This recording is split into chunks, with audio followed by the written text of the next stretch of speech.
Can muscle scraping be used for muscle recovery? Yes, hands down, one of my top go-to techniques that I do for recovery. Yes, I do the stretching, the strengthening, but when things do not feel like I can stretch them out, like it's no longer effective, that's when I know it's time to begin the muscle scraping. And that's what I'm going to show you today, is how I use muscle scraping on my forearms for recovery. It's a slightly different process whenever I do it for rehab. Say somebody has lateral epicondylitis, medial epicondylitis, carpal tunnel, cubital tunnel syndrome, you name it. When I do this for recovery, I'm being very broad. Quick, broad, in, out. I'm very much looking at things in group 1, group 2, group 3. So as I scrape along with the tool, I'm basically trying to paint that whole forearm in. And I'm just working my way. I'm not exactly concerned about which direction I'm going. I'm going to go with whatever direction is the easiest. And for me, that's in this situation from elbow to wrist. If I was doing rehab work on somebody who had carpal tunnel or lateral epicondylitis, I would figure out which direction is the most uncomfortable. So say I was up in here, going from elbow to wrist wasn't bad. But going from wrist towards elbow was really bad. I want to make sure I get that area cleared out. But this is simply for recovery. How I know when it's time for me to do recovery work on my forearms is when they feel tight, even though I've stretched and done the proper exercises, and they don't seem to loosen up. That's how I know when it's time. And since I don't have any true pain right now, it's more of a tightness. I can actually use quite a bit of pressure so I can target those deeper muscles. There are multiple layers of muscles in these forearms. And if you want to know what they all are, Google it, because this is not the place. My goal, something like this, maybe 3, 4, 5 minutes per side. I'm holding the bar either perpendicular to my forearm or at a slight angle. I just don't want it at this angle. It's almost like I'm putting on butter. I want more of a pushing or a 90-degree angle.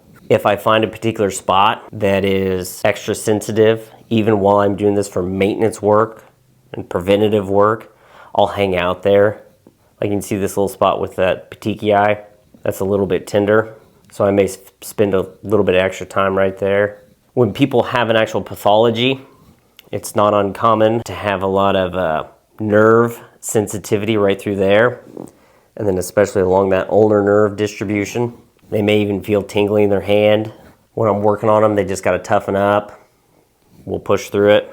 But as I go through this now, it feels pretty good. It almost feels like it's numb. But when I go to do a grip, my fingers themselves, these things, fingers, actually feel like they can breathe better. And what that is because now we've relieved some of this tension through here. Better blood flow, better lymphatic flow can go down into the hand. My hand actually feels warm, which is good. Now the back side. Same thing, strip 1, strip 2, strip 3. I have to hold my arm in an awkward position so you can see, but this is right along the posterior portion of my ulna. And then I'm just still wrapping around. If you hit bone, it's not the end of the world. As long as you don't have osteoporosis or osteopenia. Since I'm not having any significant pain, I can continue to use a heavier pressure. It's quicker and more effective, so I can hit all those deep layers.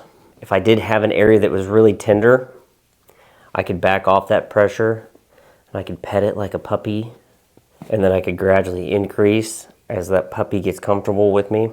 But again, I'm doing this for maintenance, preventative work, so I can go faster and with more pressure. How I know to do this is maintenance work-wise is when stretching and exercises for my forearms don't seem to be working and my forearms continue to feel heavier fatigued.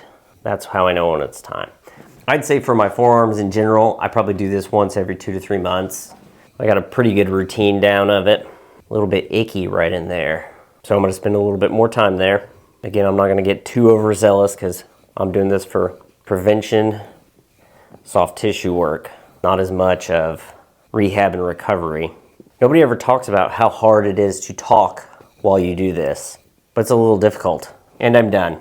There you go. Did the front, back.